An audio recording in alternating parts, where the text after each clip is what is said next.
Hi, welcome back to my channel. My name's Aaliyah. Today we're welcomed with Watson.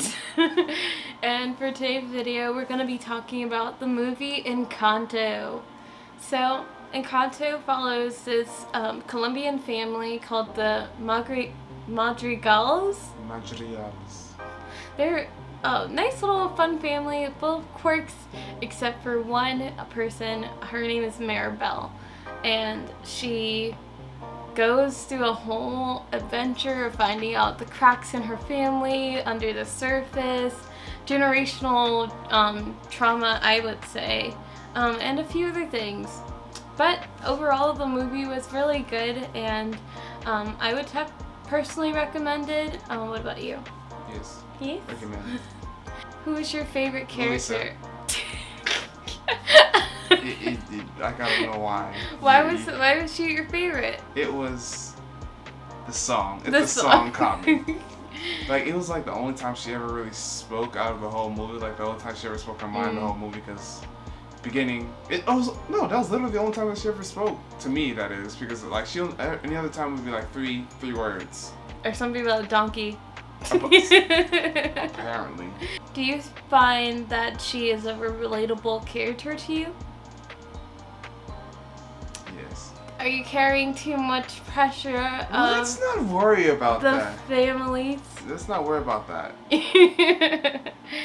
I think my favorite character was Dolores, or her and her brother are tied as a good characters. Camille?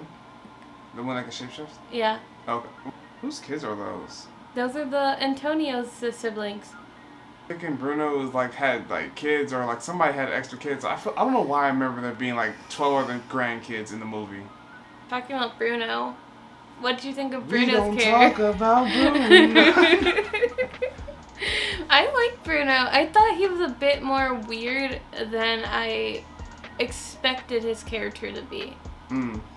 He was way more creepier, like creepy and non-threatening than creepy and threatening, as everyone made him say, like, don't talk about him, he made my fish die.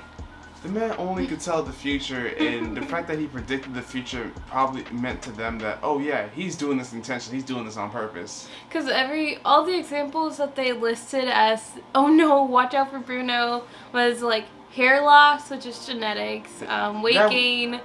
I think he just ate too much. Then the fish dying. Okay. The hair loss, unless you saw his pops, you probably wouldn't know about it. Or saw his grandpops. Whatever, probably didn't know about it, right? Mm-hmm. But the weight gain, you could have stopped it yourself. What was her name? Pepe or Pop? His sister, the one that got married that controls the weather? Yeah.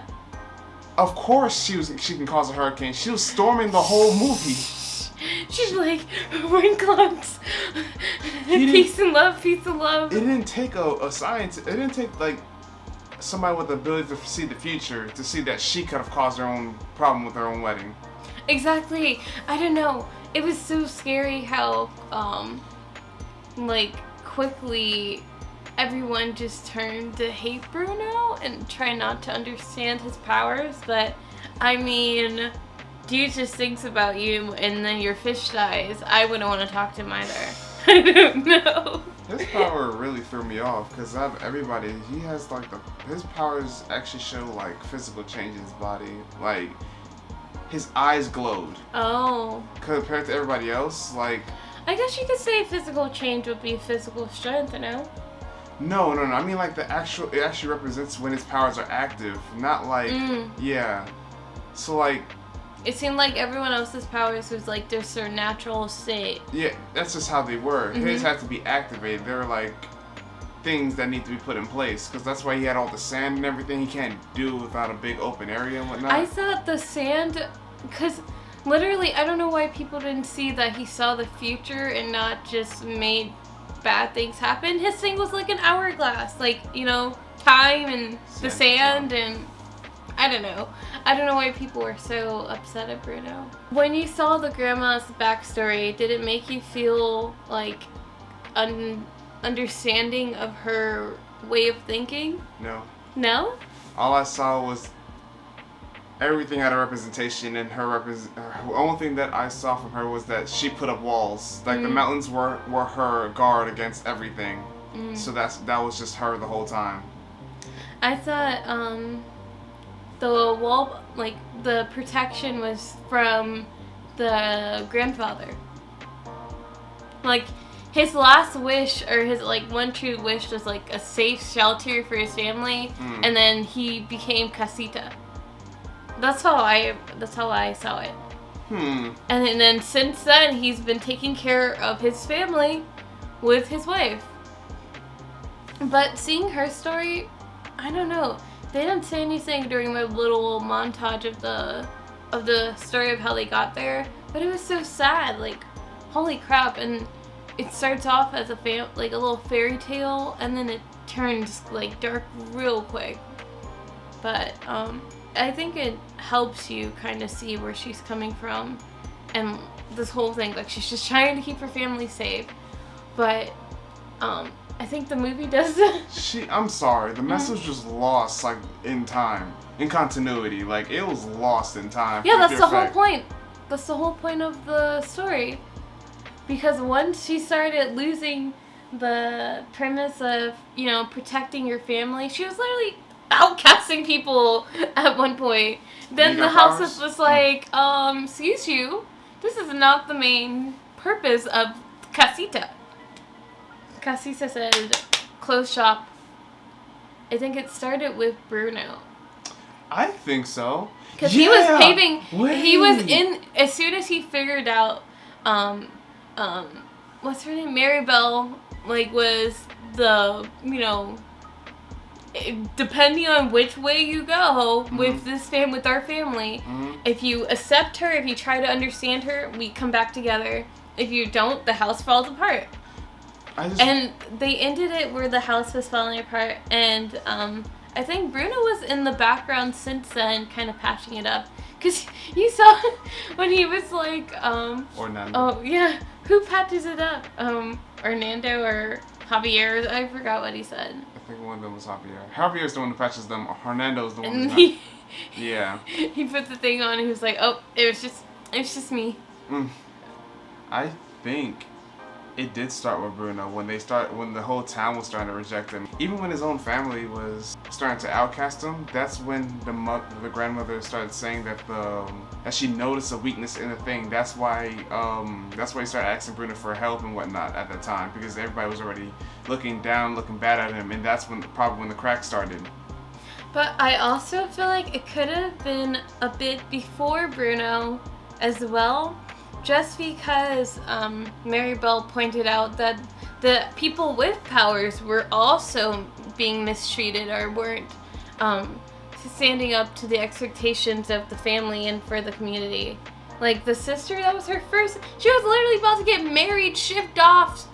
There you go. There's the beginning of her life, and she didn't even create a plant. You know, like that was wild to her that she could create something other than something perfect and pretty. That's like after Bruno, though. I know, that's what I'm saying, but to lead up to these people who are being... It's like when the parents keep their kids sheltered, and they're just like, oh, don't listen to this music, and don't do this, and don't watch Cartoon Network. And then as soon as those kids get released, the little ounce of freedom, they just go into the deep end, like head first, because they were so sheltered, or they were so... like put into these boxes of expectations. It was like the whole purpose of Louisa's song. You know? It was crazy. I definitely still think that Disney definitely took a whole new approach with this singular movie, because this was like the first Disney movie that there wasn't an actual villain in the movie. Not like literally a big bad that needs to be changed. Okay, minus their Abuela, but like other than that, there was no. But even Abuela wasn't like a villain. It's easy to see after years of trying to protect, like you said, like building walls and structures. For someone who got their whole life taken away, it's easy to see.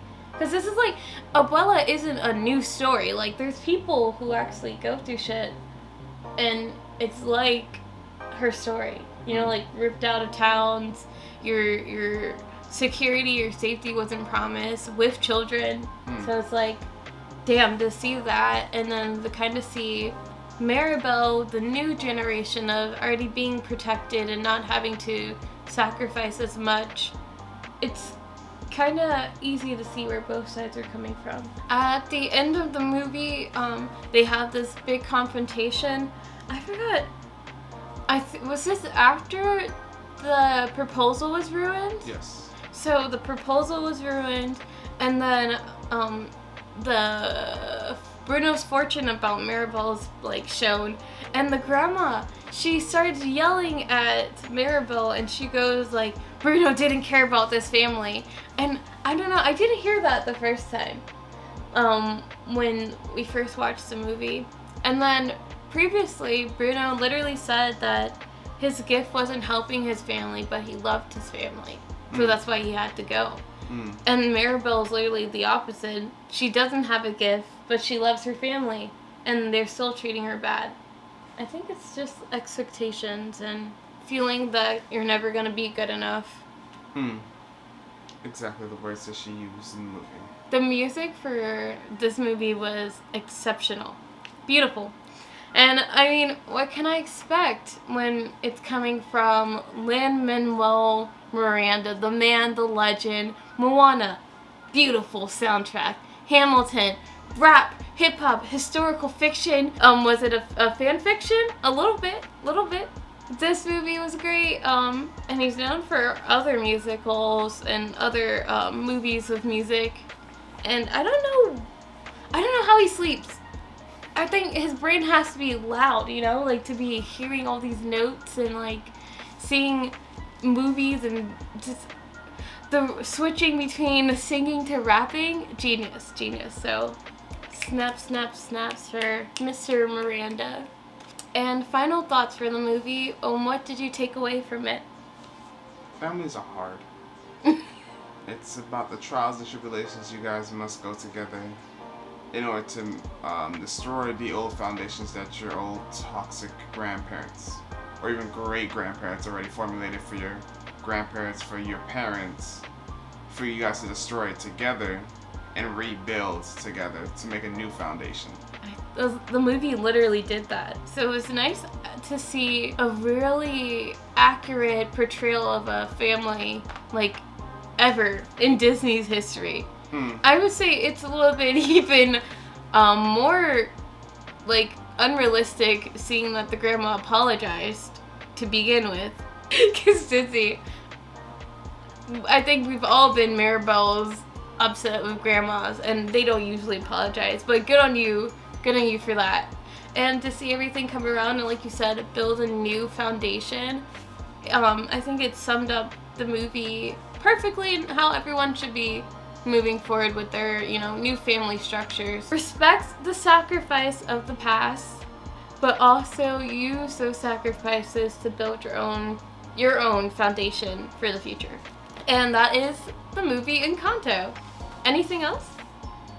Oh, I like how they, in the beginning of the movie, they took a picture without Maribel, and at the end they decided to fix it by putting her in at the end. And she was even on the door, like the front door. Like, this is her family in the front. I honestly feel like her character is supposed to grow up to be the grandma, like the head of the family. The protector. Yeah, like just keeping everyone together. I like that. I'm thinking now, right? If the grandpa is actually the casita, like you said, right? Does that mean he literally sacrificed himself to destroy himself or destroy the house itself, right? It's just so that he can be rebuilt to be a new. I don't know. I'm trying to piece it together in my brain, as I'm saying it. I saw it as your sacrifices are useless if you're not still going. She lost her way along the years of the true reason of why they're in this house, of why they have been gifted these powers. And she lost it with Maribel, with Bruno. So Casita, I think it was kind of unconditional love, And then it started becoming conditional and they had to take it back and humble them a little bit. They're like, Louisa, no more donkeys. No more donkeys. Isabella, cactus. At the end of the movies, you see her just literally put up on a what you call it? Ooh, damn. I'm sorry, I literally forgot. I was gonna say a honcho. What the freak is that? Like you know the bed that you sleep in that's hung up by 2 strings. Like, the. It started with an H, didn't it? No. The hanging the hanging bed. Hanging bed thing. We're not doing this. Hammock! It did start with an H.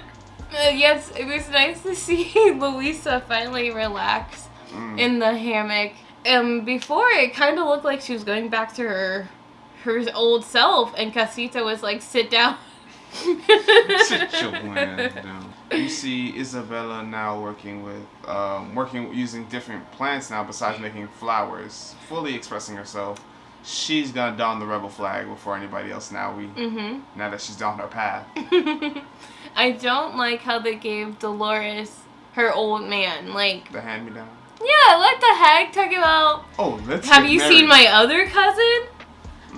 Let's get married. It just sounds like he wanted a piece of whatever madrigal cake he can get. Literally. Next, if she didn't like him, he would be like, Louisa, you carry me. Louisa, I can be your donkey.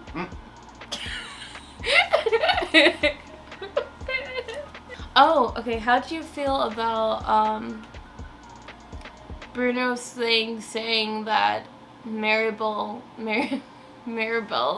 had to hug Isabella? Like the solution to his fortune or his future telling was that she needed to reconnect with her sister, giving us Frozen, if you will. How did you feel about that? Did you think it could have been another, path? I feel no, like that's serious. Now that I think about it, if the abuela literally did not interrupt their bonding. Yeah, they were literally bonding, and I see all the cracks literally. Okay, we're good. We're good. The abuela literally barges in saying, "What are you doing? You're the reason why these cracks are here.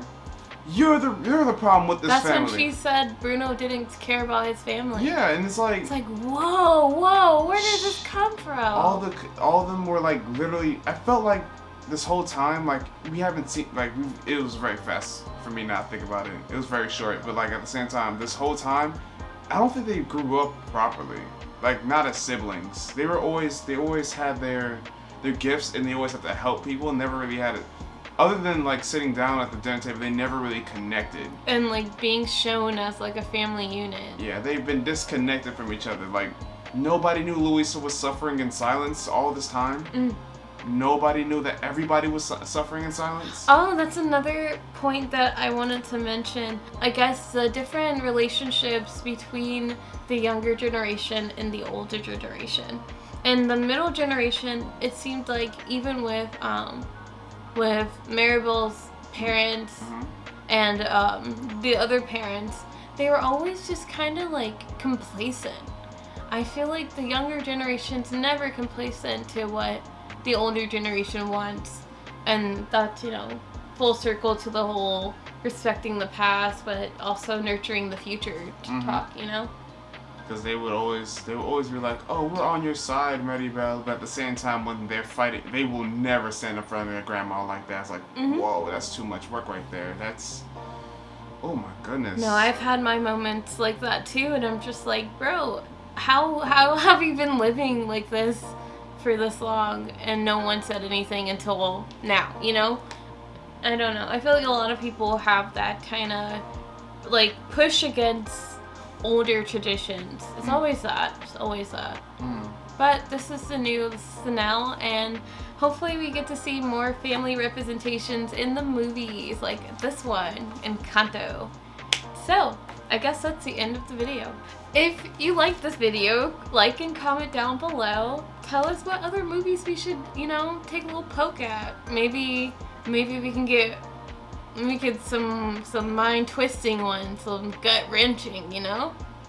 Let's move away from the PG. Anyways, my name's Aaliyah. And I am Watson. And I think the next time you'll see us, we'll be back from cosplaying for 2 days at Otaku Fest. Okay, bye!